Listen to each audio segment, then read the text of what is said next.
At 3 o'clock in the morning, the world is enveloped in a peculiar stillness. Most people are fast asleep, unaware of the quiet mysteries that unfold in the dead of night.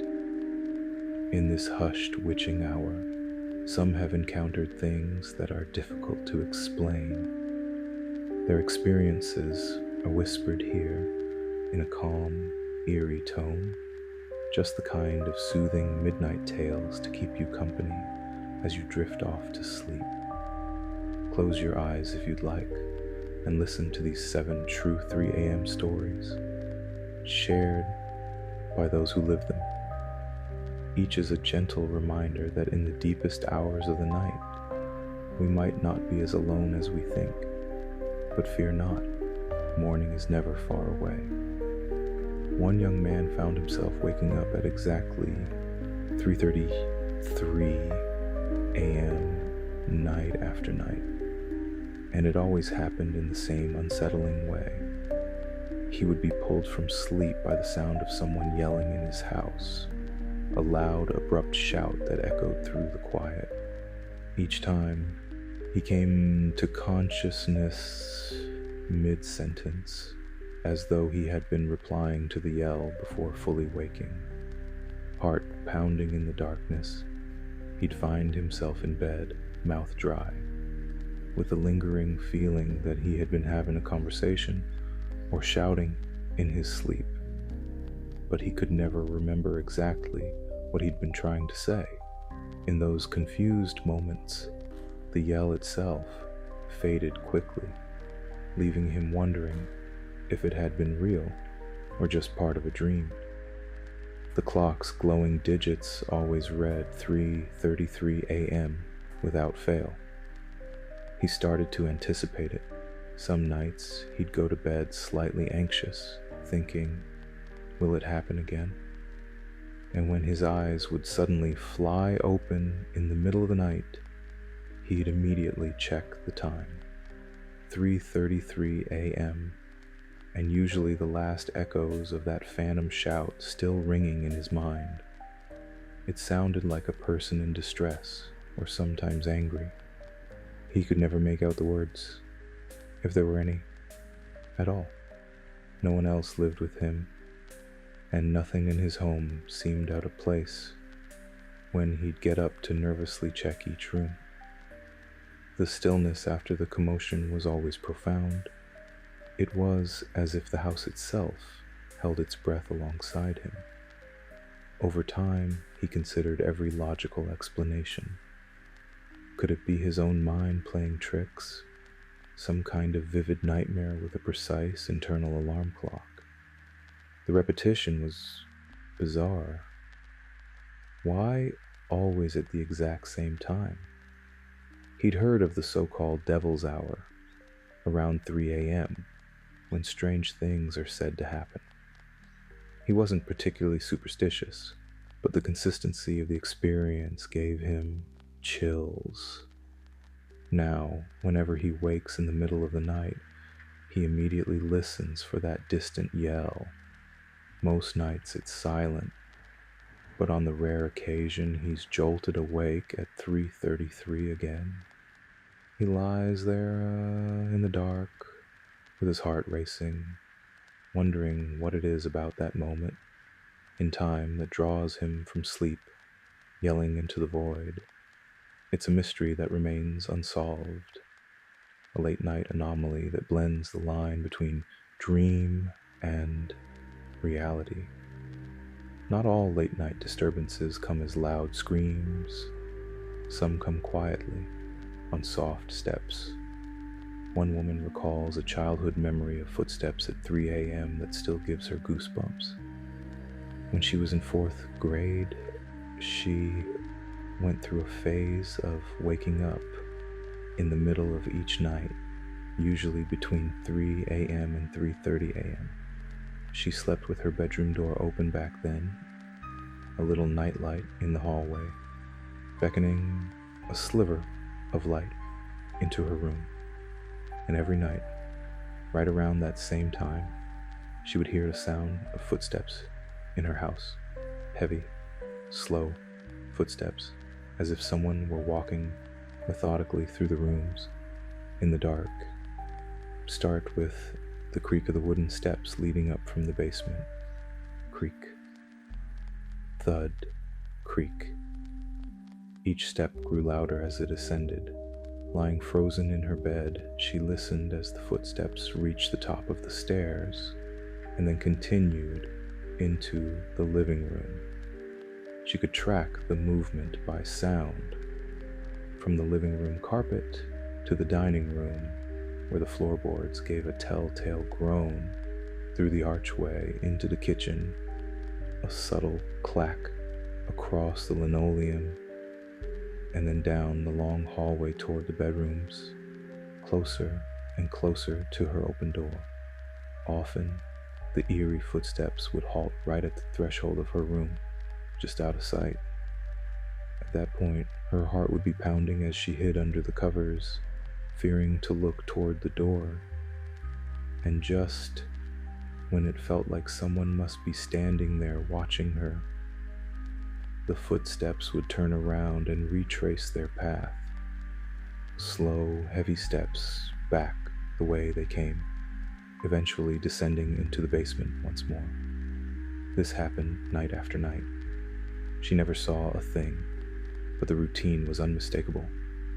It was as if some restless nocturnal wanderer roamed the house at 3 a.m. Yet, no one in her family ever owned up to being awake, and certainly no one walked the same exact route every night. But one night, the pattern broke. The footsteps did not stop at her door. Gathering her courage, the young girl peeped over the edge of her blanket and stifled a gasp. She saw the shadowy figure of a small child cross her doorway. The figure was barely more than a dark silhouette, but it was about her height and shape. It paused, turning its head as if looking directly at her. She couldn't make out any features, just a dark form against the faint light behind it. The two of them, child and shadow, stayed like that for a few seconds that felt like eternity. She didn't dare move or scream. Then the figure turned away and walked back down the hall, its footsteps thudding softly, eventually disappearing down into the basement, once again. By the time she found the courage to get up and turn on the lights, there was nothing to be found. No person, no shadow. The house was utterly still. She was so frightened that after that night, she begged to sleep with her door shut tight. Whatever had walked those halls, whether a wandering spirit or a fragment of a dream, she didn't want it peering into her room again. Even now, years later, she remembers lying in bed as a child, listening to those unseen footsteps making their midnight rounds, and how that one night a shadow child silently looked in on her. It's a memory she can't quite explain, but it has stayed with her. A reminder of how mysterious the quiet hours of the morning can be. While footsteps echoing through an empty home are frightening in their own way, sometimes the unnerving presence in a room isn't heard at all, but seen. One young woman shared a story about a glowing orb in her bedroom, a soft floating light that appeared late at night, as if keeping watch over her as she tried to sleep. It started on an ordinary night when she was about 20 years old. She was lying in bed in near darkness, idly scrolling through her phone, when she suddenly felt that odd, prickling sensation of being watched. Her room was pitch black except for the faint glow of her phone screen. She looked up, instinctively gazing toward a particular corner of her room from where the feeling seemed to emanate. That's when she saw it. A small floating orb of light near the ceiling, pulsing ever so gently. At first, she blinked and rubbed her eyes. Maybe she was just tired. Maybe it was an optical illusion from looking at the phone. The orb was about the size of a large apple or a grapefruit, and it had a pale bluish-white glow. It hovered in a fixed spot near the upper corner of the room, soundless and still. She sat up slowly, staring at this inexplicable light. Her heart was fluttering with a mix of curiosity and fear. As she focused on it, the orb began to move, drifting slowly along the wall, about a foot below the ceiling, crossing toward the opposite side of the room. It wasn't like a flashlight beam or a reflection. It seemed solid yet ethereal, a ball of light moving with intention. She reached over and turned on her bedside lamp, and in an instant the orb wasn't there anymore. The room looked completely ordinary with the light on. After a while, she turned the lamp back off, and sure enough, a few minutes later the orb returned, appearing faintly in the darkness once more. It kept its distance, hovering in that corner. She watched it for a long time, feeling a bit unnerved but strangely not terrified. The glow was almost soothing in its own way, like a tiny nightlight that had decided to keep her company. Eventually, she fell asleep, and by morning, the orb was gone. In the nights that followed, the glowing orb became a recurrent presence. Some nights it would appear just before she fell asleep, gently bobbing in the corner or near the ceiling. Other times she would wake up in the middle of the night, often around 3 a.m., she later realized, and sense it there at the foot of her bed, as if observing her. It never made a sound, never disrupted anything in her room, but its quiet vigil gave her chills. On one occasion, she tried to take a video or photo of the orb with her phone. Frustratingly, the camera didn't seem to capture it at all. The screen stayed dark, revealing nothing unusual, even while she clearly saw the orb floating in front of her. It was as if the light existed on a wavelength, just beyond what technology, or perhaps logic, could grasp. She told a close friend about it, who was understandably skeptical. Together they tried to brainstorm, could it be car headlights reflecting somehow? Bioluminescent insects? A neighbor's gadget shining through the window? But the orb always appeared in an isolated spot indoors and disappeared when lights were on. It moved in ways that didn't match a laser pointer or anything of that sort. And the feeling it gave, that sense of a presence, was something she couldn't shake. It was as though some conscious being was in the room with her, reduced to a simple ball of light. Interestingly, she noted that whenever the orb was there, she felt oddly calm, albeit watchful. It didn't feel aggressive, just curious. In time, she grew used to it. If she woke and sensed the orb there, she might whisper, "Hello again," into the darkness, half expecting no answer, which, of course, there never was. Eventually, over weeks, the orb showed up less and less, until it hardly appeared at all. She isn't sure what it was, a spirit, an angel, a figment of her imagination. But the memory of that gentle blue light floating in her room in the hush of night stays with her. It's a story she shares softly with a mix of wonder and unease, usually concluding with, "I know it sounds unbelievable, but I really did see it. In those moments, I wasn't alone." And as unsettling as that idea might be, she tells it in a voice so calm that you might almost find it comforting, imagining a little orb of light, peacefully keeping watch in the darkness. Unexplained lights are one thing, a quiet phenomenon that could almost be comforting, but other nighttime encounters can be far more jarring. Imagine being awakened by a sudden loud knocking on your door when you know no one should be there.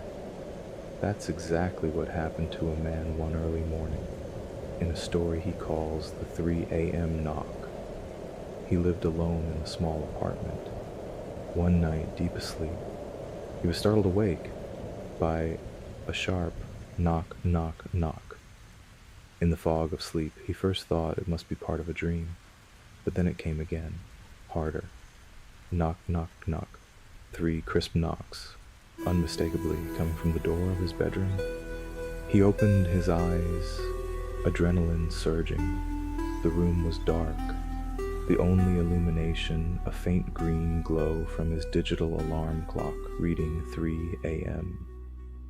The knocks had been so clear and intentional that he couldn't dismiss them. Someone or something had rapped on his door in the dead of night. He lay still, every nerve on edge, staring at the door. Who could it be? The building was secure, and even if a roommate or family member were around, they weren't.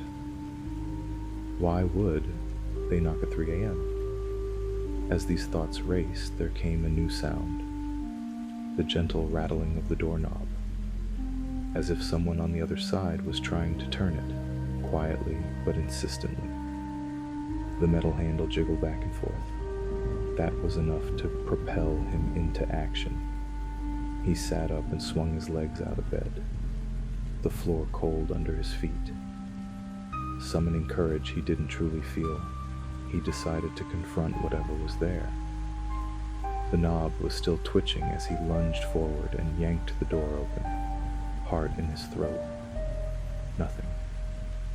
The hallway stretched out before him, dimly lit by a single nightlight near the living room. There was nobody there. He blinked, his eyes adjusting to the gloom, and stepped out, goosebumps rising on his arms.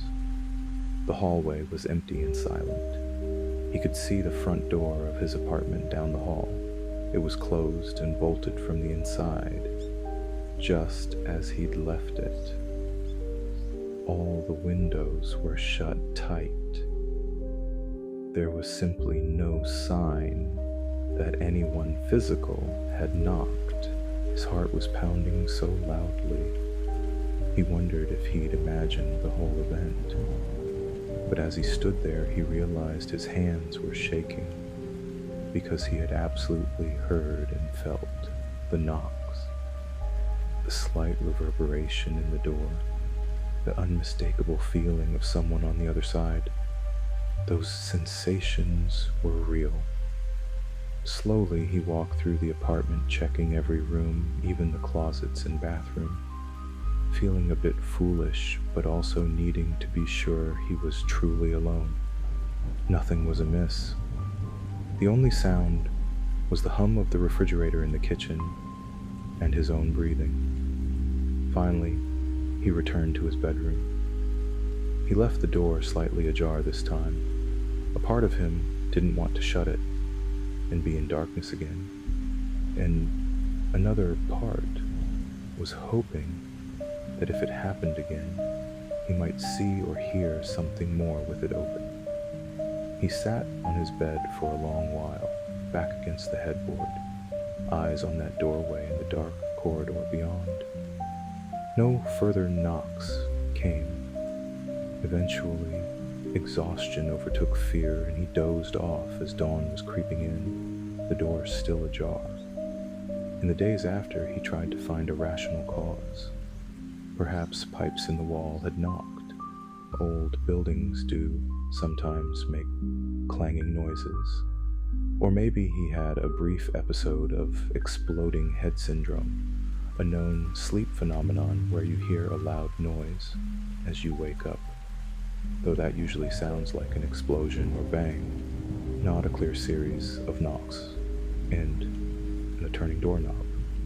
None of the explanations fully fit. He even asked neighbors if anyone had come by late at night or if they'd heard knocking. But it was a quiet week. No one had been up at that hour.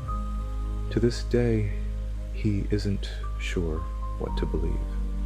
He only recounts the experience in a hushed voice, being awakened by 3 knocks on a door that no one stood behind. Now, every time he's drifting off and hears any kind of tap, tap in the house, even the normal creaks and cracks of settling wood, his eyes fly open and he listens intently, remembering that mysterious early morning visitor who never showed their face.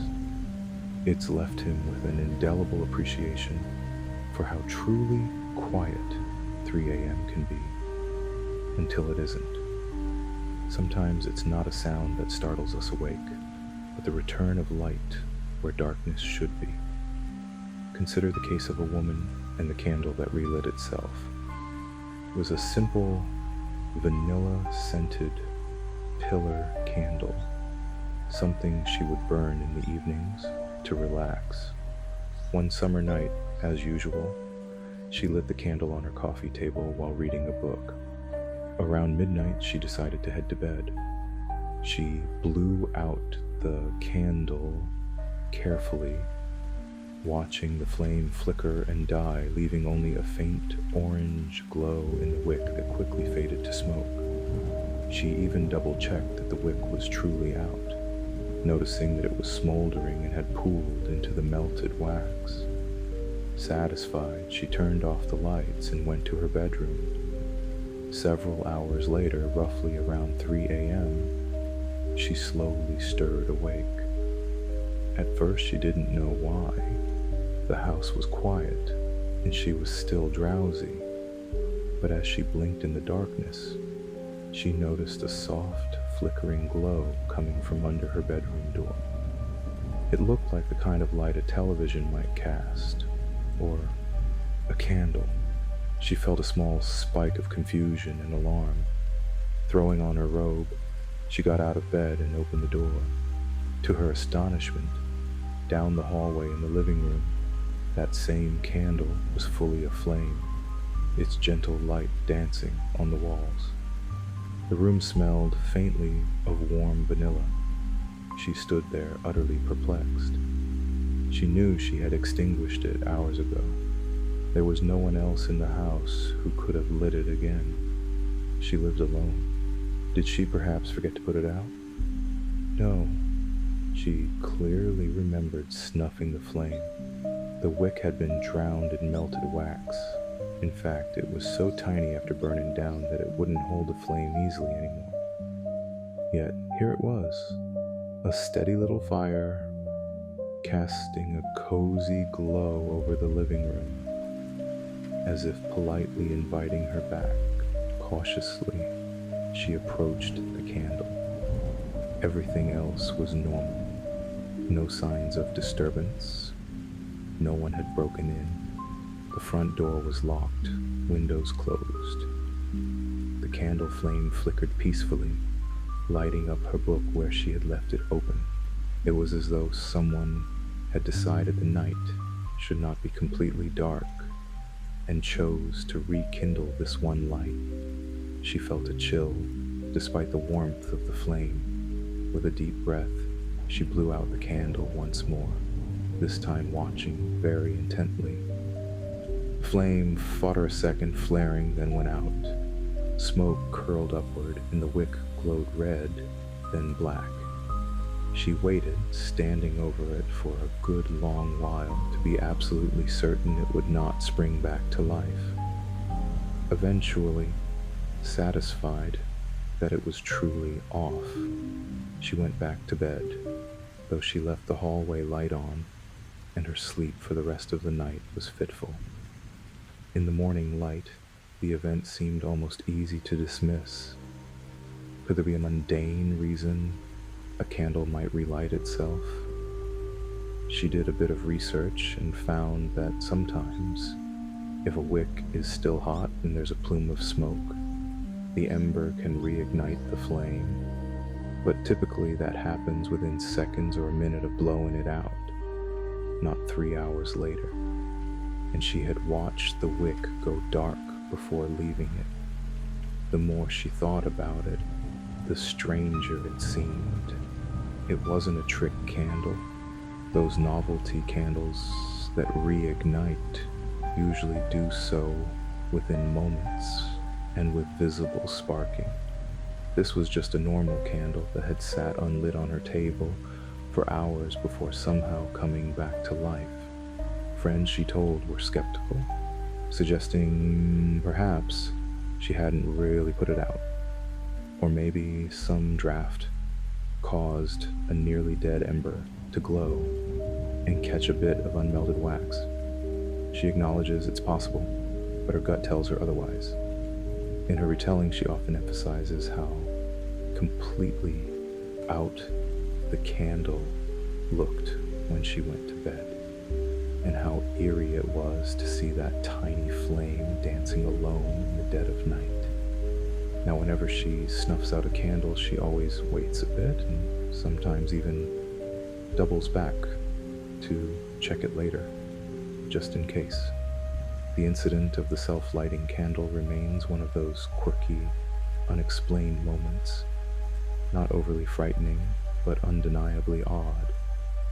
It's as if the darkness itself decided it preferred a little light and took matters into its own hands. A harmless prank by the universe, perhaps, but one that left her wondering about unseen house guests with a fondness for candlelight. Up to now, the stories have featured noises, lights, and objects, things that go bump or flicker in the night. But many will agree one of the most frightening things to encounter is a ghostly figure itself, especially when that figure appears as nothing more than a dark silhouette in your own home. One man's experience with a shadow person in the hall is a prime example. Though it's described in quiet, careful tones, it's the kind of moment that makes you pull the blankets up a little higher. He was awakened around 3 a.m. by a full bladder, nature's call. Groggily, he got out of bed to go to the bathroom down the hall. The house was completely dark, but he knew the layout well and didn't bother with a light. As he opened his bedroom door and stepped into the hallway, he immediately sensed something to his left, where the corridor stretched through a patch of shadow. Turning his head, he saw a tall, human-shaped figure standing at the far end of the hallway, near the entrance to the living room. He froze. The figure was pure black, a solid shadow darker than the surrounding darkness. No facial features, no clothing outline, just the unmistakable shape of a person. It stood unnaturally still. His first thought was that an intruder had broken in. A surge of fear and adrenaline hit him, but a part of his mind noted something odd. The figure was too black. Even in darkness, you can usually make out a person's details or see a bit of reflection, but this was like a cutout of the night itself, an absence of light in a humanoid form. He quietly reached his hand back into the bedroom and groped for the baseball bat he kept by the door, a habit from living alone. Bat in hand, he cleared his throat and said, trying to sound more confident than he felt, "Who's there?" His voice sounded too loud in the silent house. The figure did not respond or move at all. It was as if it was a statue planted in the hallway. The only thing that moved was a slight stirring in the air. He had the impression that when he spoke, the figure somehow became aware of him, if it wasn't already. They stood in this bizarre standoff for several seconds.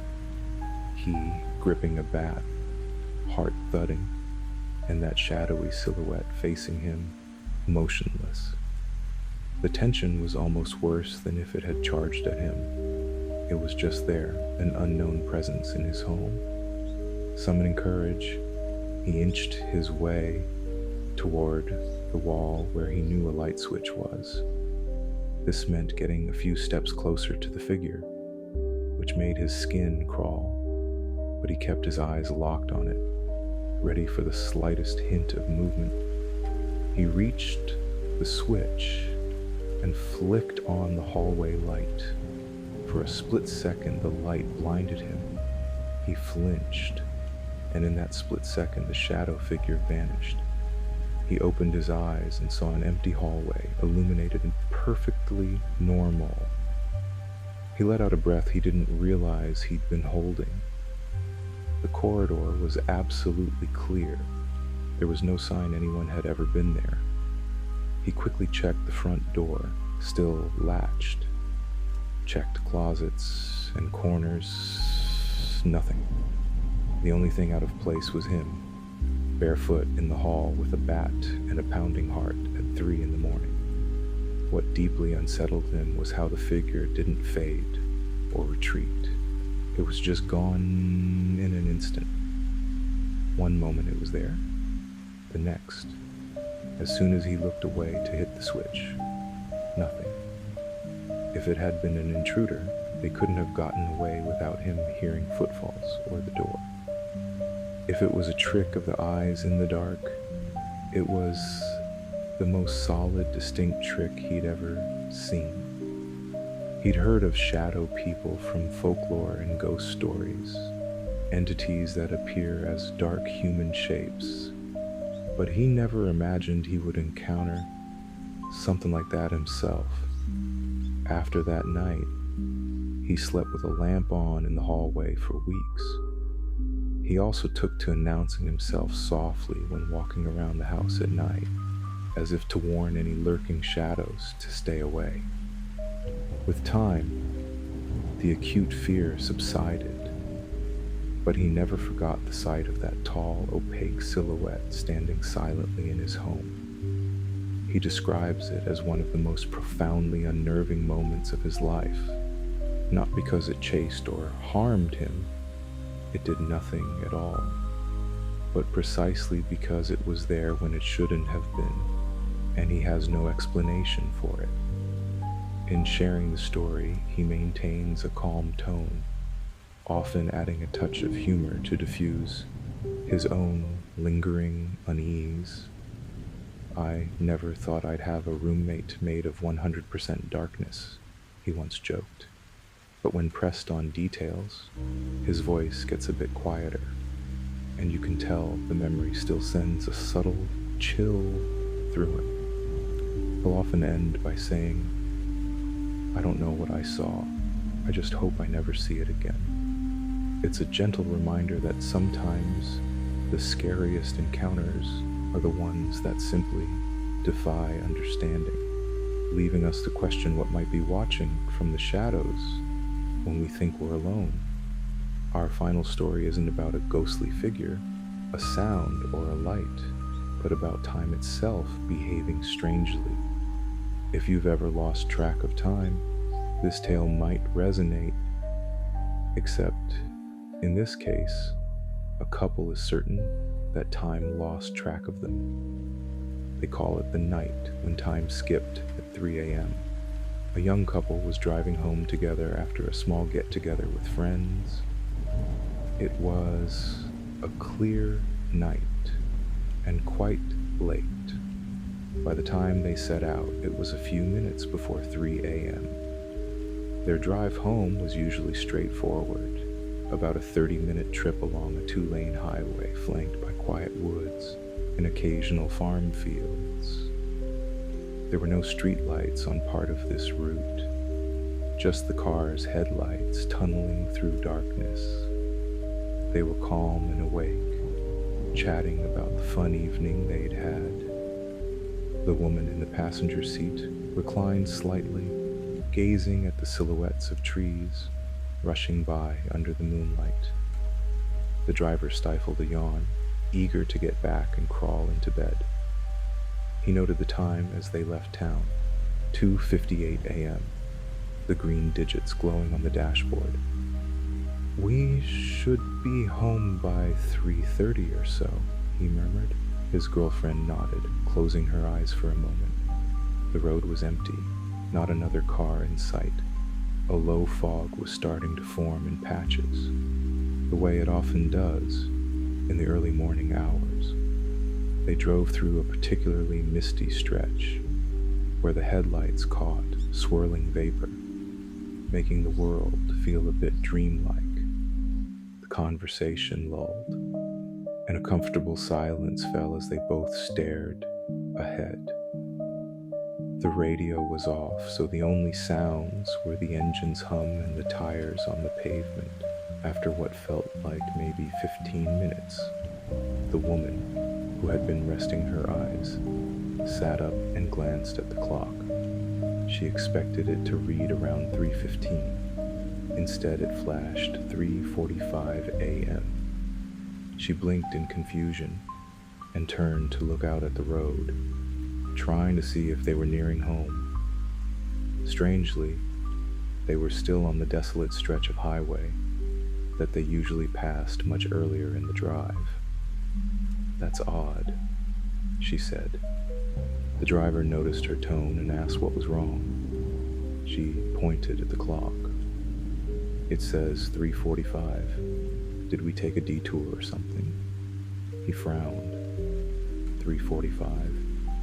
That couldn't be right. He felt a slight unease tingle through him. They should have been pulling into their neighborhood by now, not still out in the countryside. "Maybe the clock's gone wonky," he suggested, and pulled out his phone to check the time. The phone screen confirmed it. 3:45 a.m. They exchanged bewildered glances. They had been on the road for nearly 45 minutes, yet according to their own sense of time and distance, they should have been driving for half that, and the surroundings indicated they still had a good 10 minutes or more to go. Feeling a bit disoriented, he carefully continued driving. Eventually they passed a familiar old barn, a landmark they usually saw about 20 minutes into the drive. They looked at each other, now growing more concerned. Could they have been spacing out and driving unconsciously slow? But their speed hadn't changed, and both insisted they hadn't lost awareness or pulled over at any point. Everything had felt continuous, normal, except that the time no longer matched up. They finally reached home just before 4 a.m. Normally, arriving that late would mean perhaps they had misjudged when they left, or gotten caught up in something. But they both clearly remembered leaving just before 3. They recounted the drive step by step to each other, leaving their friend's house, getting on the highway, the fog. It all matched up, except there seemed to be an extra half hour in there that they just couldn't account for. They hadn't stopped, not even at a red light. There were hardly any on that route. They hadn't turned around or taken a longer path. It was as if time had simply jumped forward while they were in that foggy stretch of road. Later on, each of them privately grappled with the memory. The woman admitted that during the misty section, she had felt strangely drowsy and found herself almost in a trance, watching the fog. The man confessed that at one point the road seemed longer than he remembered, and he had a fleeting, weird thought. What if we're caught in some time loop? He dismissed it immediately, of course, until they saw the clock. In telling the story, they're careful to keep the tone gentle and matter of fact. It was a mystery, they say, not an outright terror. Nothing else strange happened. No lost memories, apart from the time itself. No UFO sightings or ghostly apparitions. just a profound and eerie discrepancy in time. Some friends joked it must have been daylight savings time ending. It wasn't that time of year, or maybe their clocks coincidentally malfunctioned together, highly unlikely. A more skeptical pal suggested they simply misremembered leaving later than they thought. The couple usually just smiles and agrees that it's hard to believe, even for them. But late at night, when they're together and the conversation turns a bit more serious, one of them will inevitably say, "Remember that drive?" And they'll recount it again, quietly marveling at how 50 minutes felt like 15, how they can't ever get that part of the drive to stretch that long no matter how slow they go now. It remains a benevolent mystery, one that makes them wonder about the fabric of reality just a little. They still take that same route home when they visit those friends, but now they sometimes grow silent as they hit the foggy patch by the woods. And when they pull back into their driveway, one will check the clock with a tiny nervous laugh, relieved to see the time makes sense. Whatever happened that night, it hasn't repeated, but neither of them will ever forget the uncanny feeling of losing time on an empty road at 3 a.m. As these stories draw to a close, we're left with a tapestry of small hours mysteries, yells in empty houses, phantom footsteps, gentle orbs of light, unseen hands knocking on doors, self-lighting candles, midnight silhouettes, and missing time. Each account is unique, yet they all share a common thread.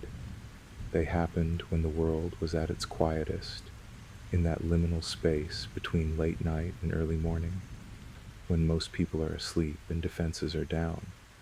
Now, in the calm of your own room, you might feel a little of that late night hush around you.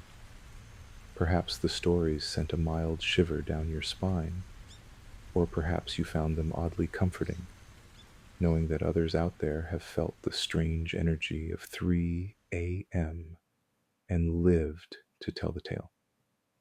In the end, these are gentle reminders of the mysteries that surround us, reminders delivered in whispers rather than shouts, meant to intrigue more than terrify. If you ever awaken in the deep of night, maybe at 3:33 a.m., like our first storyteller, know that you're in good company. All around the world, others have experienced those same moments, questioning that creak in the hall, or the flicker of light, or the sense that time might not be as steady as we think. It's okay to feel a tad uneasy at those times. It's a very human reaction to the unknown. But take comfort too. More often than not, these odd occurrences are harmless. They brush past us like a cool breeze, leaving us momentarily stirred, but ultimately unharmed. So, as you lay your head back and let your eyes grow heavy, remember that dawn is not far away. The night may hold its secrets, but it also holds peace and rest for those willing to embrace it. Let the quiet wash over you. Perhaps you'll even dream of friendly ghosts or little glowing orbs dancing at the foot of your bed. And if you do, you can smile, knowing that even the spooky stories carry a certain beauty in their mystery. Thank you for letting these midnight tales accompany you. Let the gentle darkness lull you to sleep now. You are safe, you are warm, and the world around you is settling down until morning. Should you wake at 3 a.m., you'll know you're not alone in wondering at the night's subtle oddities, and you can calmly remind yourself that it's likely just a whisper of a dream or the house settling. Maybe you'll recall one of these stories and feel oddly comforted that others have been there too. For now, breathe easy and drift off. Good night, and may your sleep be deep, and your dreams tinged with only the kindest of mysteries. Sweet dreams, and we'll meet again in that drowsy, soft hour when the night is at its darkest and most enchanting, hopefully only in stories. Until then, rest well.